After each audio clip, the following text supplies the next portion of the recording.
नमस्कार, मैं हूं आशीष वर्मा। सीएनबीसी आवाज मोतीलाल ओसवाल स्टूडियोज में आप सबका स्वागत है। बारी आज के मॉर्निंग कॉल की और शुरुआत सुबह की टॉप हेडलाइंस के साथ। भारतीय बाजारों के लिए अच्छे संकेत। एफआईआई की कैश और वायदा मिलाकर करीब 3,500 करोड़ की खरीदारी। गिफ्ट निफ्टी में 60 पॉइंट से ज्यादा की बढ़त। एशियाई बाजार मजबूत, उधर यूएस इंडिसेज में भी तेजी। लगातार दूसरे दिन बढ़त के साथ नए शिखर पर पहुंचा डाउ जोन्स। टेक शेयरों में अच्छी खरीदारी, करीब 1% चढ़ा नैस्डैक। अमेरिका और ईरान के बीच टेंशन से क्रूड कीमतों में मजबूती कायम। $69 के करीब ब्रेंट का भाव। उधर डॉलर की कमजोरी से चमका सोना, फिर $5,000 के ऊपर आया कॉमेक्स गोल्ड। तीसरी तिमाही में 7% बढ़ा बीएसई का मुनाफा। रेवेन्यू में 17% का दिखा उछाल, हालांकि कंपनी के मार्जिन्स पर दिखा हल्का दबाव। तीसरी तिमाही में अनुमान के करीब रहे और विंडो फार्मा के नतीजे। मुनाफे में 7.5% तो रेवेन्यूज में 8% की बढ़ोतरी। मार्जिन्स पे भी हल्का उछाल। उधर अंबर एंटरप्राइजेस के अच्छे नतीजे। एबिटा में 53% का जंप। आय और मार्जिन्स ने भी किया खुश। और नतीजों के लिहाज से आज बड़ा दिन। निफ्टी की 4 कंपनियां Eicher Motors, Apollo hospitals, Grasim और टाइटन पेश करेंगी अपने रिजल्ट्स। 50% से ज्यादा बढ़ सकता है टाइटन का मुनाफा। मार्जिन्स में भी सुधार की उम्मीद। वहीं ब्रिटानिया और जुबिलेंट फूडवर्क समेत वायदा की 5 कंपनियों के नतीजों का भी रहेगा इंतजार।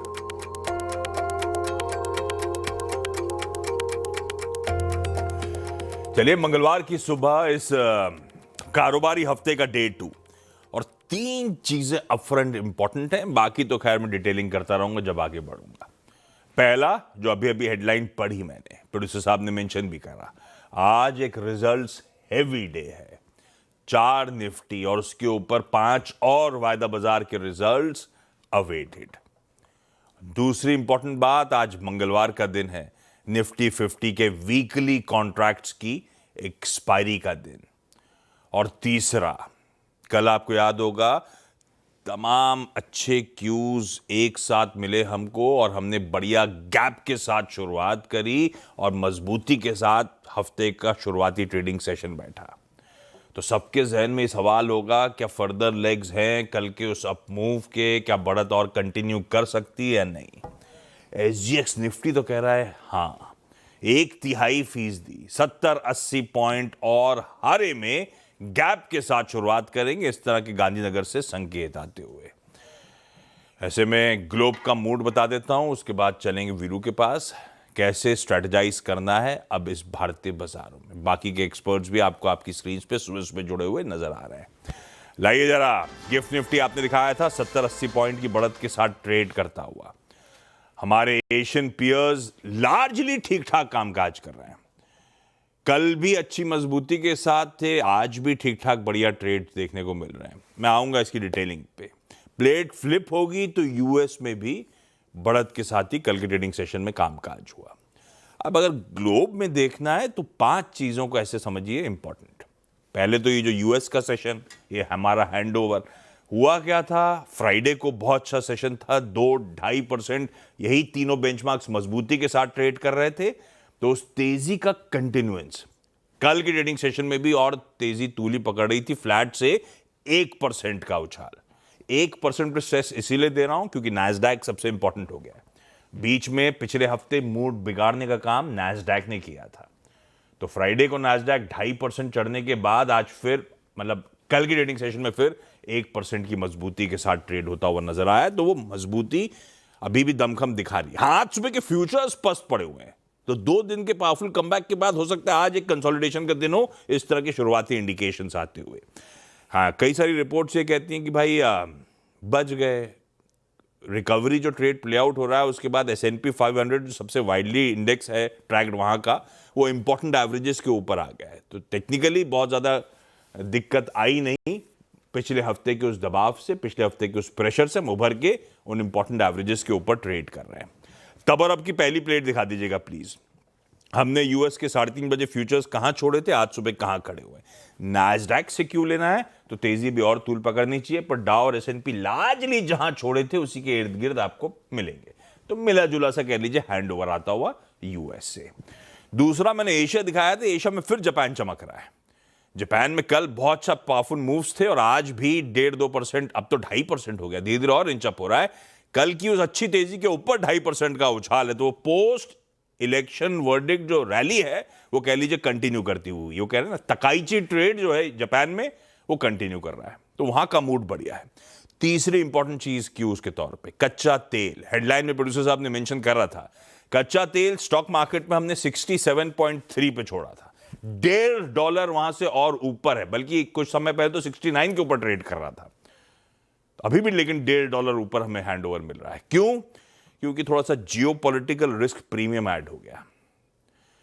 कल सुबह की हेडलाइन ये थी कि यार यूएस और ईरान मुलाकात कर रहे हैं ओमान के मस्कट में, उम्मीदें जागी थी, कोल थोड़ा सा कूल ऑफ हुआ था। कल यूएस डिपार्टमेंट ऑफ ट्रांसपोर्टेशन ने एक एडवाइजरी जारी करी, यूएस फ्लैग जो जहाज हैं, जो वेसल्स हैं, जो कि ईरानियन टेरिटरी से जितना दूर हो सके उतना दूर चलें अगर आप स्ट्रेट ऑफ हॉर्मुज और गल्फ ऑफ ओमान का इस्तेमाल कर रहे हैं। और ये जो straight of Hormuz gulf of Oman है, दुनिया में जितना क्रूड ट्रांसपोर्ट होता है 1/5 उसी इलाके से निकलता है। तो उनका एडवाइजरी जारी करना, ऐसा लगा रिश्तों में फिर तनाव आ रहा है, इसीलिए फिर कच्चा तेल इंचअप कर गया, मजबूती दिखा रहा था। डॉलर कमजोर हो रहा है, तब और आपकी सेकंड प्लेट रखिएगा स्क्रीन पे, तो कंटेक्स्ट में सब कुछ मिलता रहेगा आप लोगों को। कच्चा तेल ऊपर मिल रहा है, डॉलर कूल ऑफ हो रहा है। डॉलर क्यों कूल ऑफ हो रहा है? 2 रीजन है। एक रीजन, रिपोर्ट सजेस्ट करती है कि चाइनीज रेगुलेटर्स ने वहां के फाइनेंशियल इंस्टीट्यूशन से कहा है कि अपना यूएस ट्रेजरी बिल्स का एक्सपोजर जो है कम रखिए, कम करिए, तो डॉलर कमजोर हुआ। दूसरा, ये जापान के मार्केट तेजी पकड़ रहे हैं, येन मजबूत हो रहा है, येन की मजबूती अपने आप में डॉलर को वीक कर रही है, और डॉलर का वीक होना मतलब सोना बढ़िया कर रहा है। सोना तब और आपकी प्लेट में दिखेगा आपको, सोना जहां छोड़ा था, चांदी जहां छोड़ी थी उससे ऊपर ही मिल रही है, वो इसीलिए क्योंकि डॉलर वीक हो रहा है। बस ये 5 इंपॉर्टेंट चीजें हैं ग्लोब में। ग्लोब का हैंडओवर कैसा है? नेट नेट ठीक ठाक है, कोई कंप्लेंट नहीं। वहां की इक्विटी मार्केट्स की रैली चल रही है और बाकी मूड मॉल भी ठीक ही है, थोड़ा सा जियोपॉलिटिकल रिस्क का तड़का एडेड है, वो ठीक है। और क्योंकि उसके बाद भी कच्चा तेल अभी भी उस इंपॉर्टेंट $70 के नीचे है, तो आप कह सकते हो मूड मॉल ठीक ही है भाई। 1/3% ऊपर खुलेंगे। कल का सेशन एक बार इंट्राडे स्क्रीन पे दिखाइएगा, मैंने कहा था तमाम अच्छी खबरों का एकदम से वो क्या है समन्वय बैठ गया था कल। अच्छा अर्निंग सीजन, वो एसबीआई, टाटा स्टील वगैरह, ट्रेड डील के कॉन्टोर सामने आ रहे थे। ग्लोबली यूएस में फ्राइडे को अच्छी तेजी थी, एफआईएस के इन्फ्लोज, वैसे वो कल भी बढ़िया एफआई के इन्फ्लोज हैं कैश में, तो ये सब था जो गैप के साथ शुरुआत हुई भारतीय बाजारों की। हाँ, उसके बाद ऐसा था कि कोई फॉलो थ्रू नहीं मिला, हम बहुत सीमित दायरे में हायर थ्रेशोल्ड पे कंसोलिडेट करते हुए नजर आए। इस बीच कोई सप्लाई आई भी होगी तो एब्जॉर्ब कर ली थी, वो भी अपने आप में कमेंडेबल। पर ठीक है, ये कल का सेशन था, 25,850 की टेरिटरी पे समाप्ति हुई है। आज हम चलेंगे तो हम धीरे धीरे करके उस ऑल इंपॉर्टेंट साइकोलॉजिकल 26,000 के थ्रेशोल्ड के करीब जा रहे हैं। ऐसे में अप्रोच क्या रखना है मार्केट्स का, ये समझ लेते हैं वीरू से। वीरू भाई साहब, गुड मॉर्निंग। क्या अप्रोच रहेगा निफ्टी का एवं निफ्टी बैंक का?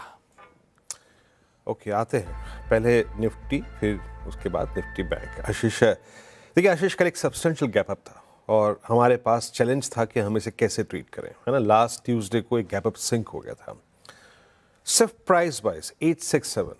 हालांकि ये शुरुआती टिक से थोड़ा सा नीचे था, 1.5 से थोड़ा ऊपर था, बट महत्वपूर्ण क्या था, आपने 25,800 के ऊपर क्लोज दिया। आपने पिछले मंगलवार, बुधवार, बृहस्पतिवार, शुक्रवार, इन चारों कैंडल्स के ऊपर क्लोज दिया। आशीष, जब कल 200 पॉइंट गिफ्ट निफ्टी ऊपर था, हमारी क्या बात हुई थी सुबह यहाँ पे? डेटा कह रहा है कि बेस परसिस्ट करता है 600 पर, बट RS1 क्या था याद कीजिएगा, 831,780। गैप अप के बाद ये 831 और 780 जो है वो नया बेस होगा। अगर आपने शुरुआती डिप में उसको होल्ड कर लिया, then try to take long. बाजार खुला, वो रेंज एक्सेप्ट नहीं करी निफ्टी ने, कोलैप्स हुआ, 780 का लो लगाया और उसके बाद ऑलमोस्ट 867 पे। इसका मतलब क्या था? Nifty was capable of striking call writers, 25,800 के कॉल आइटर्स के जोन को आपने क्रॉस किया, एक्सेप्ट किया, और एक बेटर ब्रेथ के साथ, not exactly Nifty in isolation, Nifty bank better breath in derivatives. आते हैं आज के स्टैट्स पे। एफआईएस ने कैश लोड किया, दैट्स गुड, अच्छी बात है, लेकिन अच्छी बात एक चीज नहीं है कि हमारी लोडिंग एक साथ नहीं होती। एफआईएस डीआईएस दोनों अगर आप देखें कंबाइनेशन में नहीं आते हैं। 2255 करोड़ रुपए की एफआईएस की बाइंग, पर डीआईएस की करीब 4 करोड़ रुपए की बाइंग। पर एक बात है आशीष, जब एफआईएस की बाइंग आती है तो इट्स ऑल अबाउट मोमेंटम, उस पर बहुत शक शुबा नहीं करना चाहिए। एफआईएस ने इंडेक्स भी कल बाय किया और इंडेक्स बाय किया करीब 762 करोड़ रुपए का। 3200 कॉन्ट्रैक्ट शॉर्ट काटे, 1100 कॉन्ट्रैक्ट लॉन्ग किए, यानी कुल मिला के उनके नेट आउटस्टैंडिंग शॉर्ट रिड्यूस होकर 1,45,000 कॉन्ट्रैक्ट, वो डायग्राम में आएंगे। And for this expiry point of view जो चीज़ अच्छी है वो ये है कि उनके कल के कॉन्ट्रैक्ट्स में पुट शॉर्ट अच्छी है, 6600 कॉन्ट्रैक्ट और 27,000 कॉल शॉर्ट कवर की है। कॉल शॉर्ट कवर करना मतलब रेजिस्टेंस का फीका पड़ना, कमजोर पड़ना, दैट्स गुड। हालांकि स्टॉक फ्यूचर्स में उन्होंने एक अच्छे शॉर्ट कवर किए, करीब 450 करोड़ रुपए की बाइंग थी। ऑप्शंस लेके आइए। देखिए, एक तो वन मैन शो था कल स्टेट बैंक ऑफ इंडिया का, उसका हमें बहुत एडवांटेज मिला। वो पूरे दिन सिंक नहीं हुआ, स्ट्रॉन्ग नंबर्स के बाद not a single dip at all, day high पे क्लोज हुआ, उसका हमारे पास एडवांटेज था। आज के लिए सबसे बड़ा कॉल कंसेंट्रेशन है 26,000 पे, 2 करोड़ का। और नीचे अच्छी बात है, कल बहुत स्ट्रॉन्ग पुट राइटिंग हुई है 25,800। तो जिस बात को मैं तवज्जो दे रहा हूं कि कल बेस शिफ्ट हुआ versus 25,500 600, it's now appearing at 25,800 and 700। हमारा रिस्क रिवॉर्ड बेस रेजिस्टेंस सब डिफाइंड है। ऑप्शन स्टैट्स को एक बार जरा प्लीज कन्वर्ट करिए पिरामिड्स में। जब आप यहां पे खड़े हुए हैं, देख रहे हैं स्टैट्स को एक्सपायरी डे में, तो सबसे बड़ा कॉल कंसेंट्रेशन 26,000 की स्ट्राइक पे है with strong base lying at 25,800। ये देखिए, लेके आइए लेवल्स। पहले लिखाइए आज रेजिस्टेंस का लेवल। देखिए, ड्यूरिंग द डे कोलैप्सेस आते हैं। आज हमारे अगेंस्ट है क्रूड, याद रखिएगा। एक बार रेजिस्टेंस की प्लेट लेके आइए। आज का अपर थ्रेशोल्ड पॉइंट क्या है? अपर थ्रेशोल्ड पॉइंट है 889 एंड 919। अगर आप इसके ऊपर टिके पोस्ट ओपनिंग, देखिए थोड़ा बहुत आप सिंक भी होंगे, अगर इसके ऊपर आप टिके तो आप 978 और 26028 and further a short covering phase towards 26077 इस बात की पॉसिबिलिटी रखते हैं। और एक बात याद रखिएगा, पोस्ट ओपनिंग अगर आप कोलैप्स हो गए और RS1 के ऊपर टिकने में सक्षम नहीं हुए, तो कोई भी डिप टुवर्ड्स बेस वन क्या है जो कल कन्वर्ट हुआ वर्सेस 25,500 600, जो कल कन्वर्ट हुआ बेस में, a dip towards base one in any case for day traders एक बेटर ट्रेड है। और याद रखिएगा, जो पोजिशनल स्टॉप लॉसेस हैं अभी बेस 2 पे होने चाहिए, बट अगर एक बार आप 25,900 की ट्रैजेक्टरी को पार करते हैं तो please bring your stop losses at base one, जो कि कल का बेस है, पुट राइटर्स का जोन है। ऐसे अप्रोच करिए निफ्टी को। निफ्टी बैंक, देखिए निफ्टी बैंक चला बहुत अच्छा आशीष। SBI का सिंगल हैंडेडली अगर आप देखें, इसने और PSUs ने इसको ड्राइव किया। बट जब भी हम रणनीति पेश करते हैं, एक बड़ी चीज होती है पुट राइटर्स कन्विक्शन। एक बार अगर आप देखिए कल put writers conviction, since it was a single man show, PSU banks के साथ प्राइवेट बैंक्स नहीं खड़े थे, तो वो चीज मिसिंग थी। और जब वो चीज होती है तो पुट राइटर्स के कन्विक्शन नहीं होते। पुट राइटर्स अभी भी कहां खड़े हैं? 60,000 पे। तो अग्रीमेंट आपके पास पुट राइटर्स का नहीं है। लेवल्स लेके आइए। अभी भी मैं कह रहा हूं, it's tough to cross RS1 as of now. चाहे वो कल के लॉन्ग हो, चाहे वो इंटरडे लॉन्ग करें, कैसे करें बताऊंगा अभी, बट अपने RS1 के आसपास जरूर चेक करें। नहीं निकल रहा है, बुक करिए, बाहर निकलिए। और अगर ये कटता है 61089 तो फर्दर 300 350 पॉइंट रुक सकते हैं। But a better trade to pick as of now on Nifty bank is base one. कोई भी रिट्रेसमेंट आया, देखिए मेरे पास पुट राइटर्स का कन्विक्शन नहीं है अभी 60,500 पे, तो मैं नहीं कह सकता कि 60,500 को बाय करिए, नहीं। Any drift towards base one in any case, वो एक बेटर ट्रेड होगा to grip Nifty bank for longer side. Ashish, बढ़िया है। ये है निफ्टी बैंक की आज का अप्रोच, आज की स्ट्रैटेजी। वन मैन शो की चर्चा करी थी SBI, कल 7.5% मजबूती के साथ वो दिग्गज बैंकिंग स्टॉक कामकाज करता हुआ, सेशन समाप्त करता हुआ नजर आया। टॉप कंट्रीब्यूटर था कल। बिल्कुल सही कह रहे हैं वीरू, ये सिंक नहीं हुआ, ये खड़ा रहा, वन मैन शो था। सबके जहन में एक सवाल होगा, खूब वॉल्यूम्स हुए थे, किस तरह की डिलीवरी मार्क हुई? लाइए जरा वो स्क्रीन पे पिछले 5 ट्रेडिंग सेशंस के। तो मोटा मोटी SBI में 400 500 600 करोड़ रुपए के आसपास की डिलीवरी मार्क होती है। कल की ट्रेडिंग सेशन में मल्टीफोल्ड जंप 2500 करोड़ रुपए की डिलीवरी SBI में मार्क होती हुई। कल स्टैंड आउट परफॉर्मर था। खैर, आज के stock specific ideas. Arun Kumar मंत्री साहब, मंत्री फिनमार्ट से जुड़ते हुए। अरुण जी, गुड मॉर्निंग भाई साहब। आज के प्रिफर्ड पिक्स कौन से? Ashish ji, good morning. Ashish ji, again मुझे लग रहा है ब्रॉडर मार्केट्स में ही मोमेंटम काफी अच्छा देखने को मिल रहा है निफ्टी के इनलाइन। तो पहला स्टॉक यूनाइटेड स्पिरिट्स में बाय करने की सलाह है। कहीं ना कहीं एक अच्छा ब्रेकआउट नजर आ रहा है और सभी मूविंग एवरेजेस को एक ही साथ स्टॉक ने बाइसेक्ट किया है। मुझे लग रहा है इसको 1410 के आसपास बाय करना चाहिए। 1393 का स्टॉप लॉस लगाए। 1442 तक के टारगेट्स में देखने को मिल सकते हैं। सेकेंड आशीष जी, मुझे लग रहा है कैपिटल मार्केट थीम में मोमेंटम आज आपको शायद देखने को मिले, तो सीडीएसएल में बाय करने की सलाह है 1374 के आसपास। 1361 का स्टॉप लॉस लगाए और 1397 तक के टारगेट रहेंगे।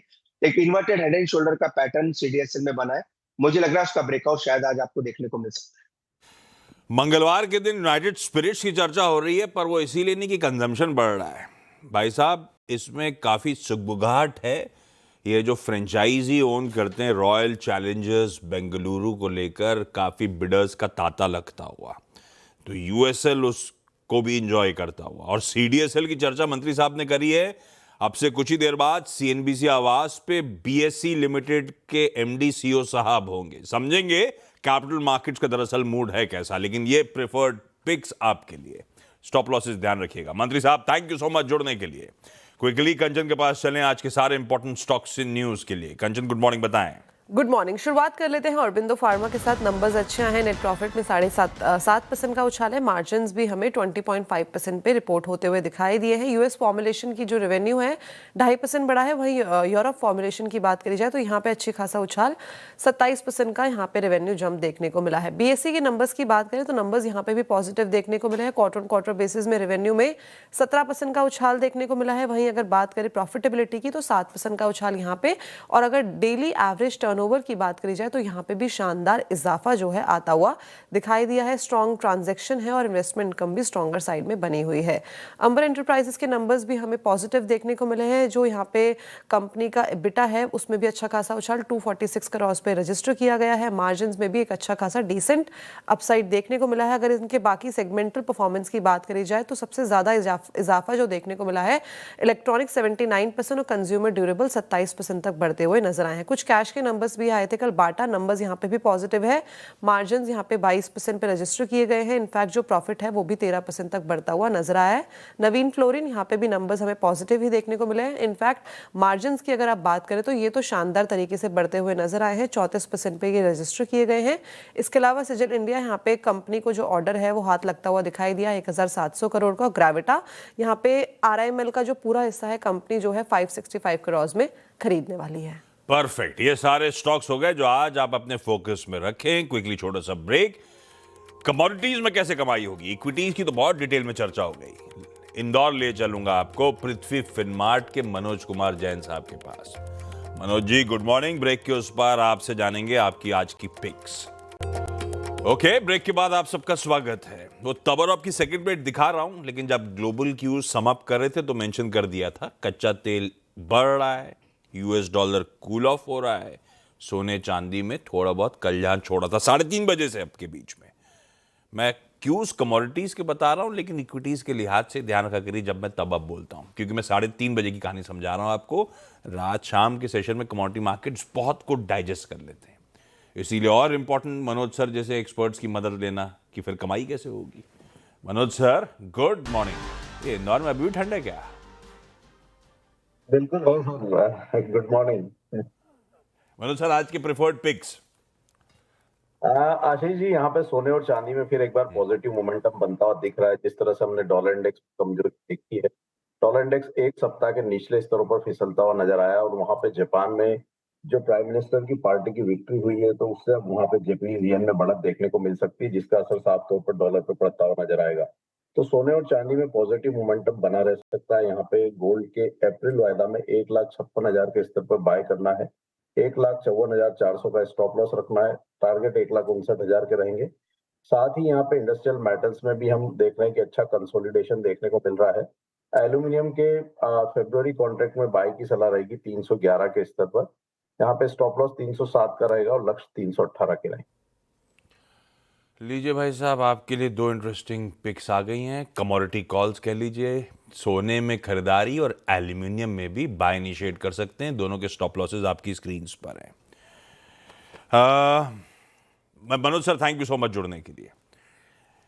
एक अभी अभी ताज़ा अपडेट आ रहा है कि यूएस और बांग्लादेश के बीच में भी कल करार हुआ है। US committed to establishing a mechanism for certain textile and apparel goods from Bangladesh using produced cotton and man-made fiber to receive zero reciprocal tariff in US market. अगर मैं सही समझा तो इसका मतलब बांग्लादेश से अपैरल्स और टेक्सटाइल जो यूएस जा रहे हैं उसमें जीरो रेसिप्रोकल टैरिफ्स की बात करी जा रही है, और हम 18% टेक्सटाइल पे जब ये हमारा बीटीए लागू हो रहा होगा तो अभी तक तो हम मान रहे थे एशियन पीयर्स से बेहतर है। मैं एक बार और पढ़ूंगा इसको डिटेल में, उसके बाद उतरूंगा। अभी समय है ओपनिंग में, मैं पूरा एक बार वो कल के उनकी जो करार हुआ है उसको पढ़ लेता हूँ, लेकिन textile as a space focus में आएगा भाई साहब। खैर, आज के इवेंट कैलेंडर के साथ समाप्ति करी जाए शो की। मैंने अपफ्रंट कहा था, वैसे आज मंगलवार का दिन है। सबसे इंपॉर्टेंट निफ्टी के वीकली कॉन्ट्रैक्ट्स की एक्सपायरी की तैयारी कर लीजिए। 4 निफ्टी के जो नंबर्स आने हैं, Titan, Apollo hospitals, Eicher Motors और ग्रासिम इंडस्ट्रीज। और वायदा के 5 जो हैं, संवर्धन Motherson international, Britannia Jubilant food, Torrent power और ऑयल इंडिया। तो ये काफी 9 वायदा बाजार के इंपॉर्टेंट रिजल्ट्स आ जाने हैं। कैश की लिस्ट लंबी है, जिसमें यूनाइटेड ब्रेवरीज से लेकर स्कॉट्स क्यूबोटा वगैरह सब लाइंड अप हैं। ये सब कैश में आ गए आजकल, लेकिन सब इंपॉर्टेंट नंबर्स हैं। स्कॉट्स क्यूबोटा रिजल्ट्स के साथ साथ स्पेशल डिविडेंड आज कंसिडर करेगा बोर्ड मीट में। और टोरेंट पावर कह रहा है नतीजों के साथ साथ हम फंड रेजिंग पे विचार करेंगे, लेकिन जरा खोलिएगा, डिग करिएगा तो एनसीडी के थ्रू फंड रेजिंग है, तो फंड रेजिंग वाला पार्ट ज्यादा इंपॉर्टेंट नहीं, मेरे ख्याल से रिजल्ट ज्यादा इंपॉर्टेंट होंगे बस। कुछ एक्स डिविडेंड्स इंपॉर्टेंट हैं, NHPC, rights, Apollo tyres, tube investments और इमामी। वो आज एडजस्टमेंट जितने पैसे का हो रहा होगा, रुपए का हो रहा होगा, वो स्क्रीन पर रख दिया मैंने। आज भाई म्यूचुअल फंड्स या हमारी लिस्टेड एंटिटीज एएमसीज रडार पर रहेंगी, क्योंकि इनका एसोसिएशन जो है amphi, association of mutual funds of India, वो आज जनवरी का डेटा शेयर करेगा म्यूचुअल फंड इंडस्ट्री का, मंथली डेटा जो आता है। आज मेरे ख्याल से 11 बजे से वो प्रेस कॉन्फ्रेंस शेड्यूल्ड है, या वो मीडिया कॉन्फ्रेंस कॉल शेड्यूल्ड है। आज रिटेल सेल्स और रेड बुक के नंबर्स, वैसे कल इंपॉर्टेंट है, कल लेबर मार्केट्स का डेटा यूएस में आ रहा होगा। आज ऐसा कुछ नहीं है, रिटेल सेल्स और रेड बुक है, अगर कुछ इंटरेस्टिंग होगा तो कल सुबह अपन लोग बातचीत कर लेंगे। कुछ नतीजा आने, कोका कोला इंपॉर्टेंट है वहां के लिए, ग्लोबली इंपॉर्टेंट है। एस्ट्राजेनेका, क्योंकि इसका आम इंडिया में लिस्टेड है इसीलिए मेंशन कर रहा हूं। ब्रिटिश पेट्रोलियम, इन दिग्गजों के नंबर्स आ जाने हैं। बाकी गिफ्ट निफ्टी कह रहा है भाई सुबह से डटा हुआ है, 75-80 पॉइंट इन ग्रीन शुरुआत होगी। उस बढ़िया से पॉजिटिव नोट पे आज के इस मॉर्निंग कॉल को समेट लेता हूं। छोटा सा ब्रेक के उस पर जब लौटेंगे तो ये बांग्लादेश वाला मामला भी, ग्लोब के संकेत भी, और उसके साथ साथ आज के बढ़िया से 20 स्टॉक्स जो हम और आप होमवर्क के तौर पर रडार पर रख सकते हैं, उस पर चर्चा। नमस्कार।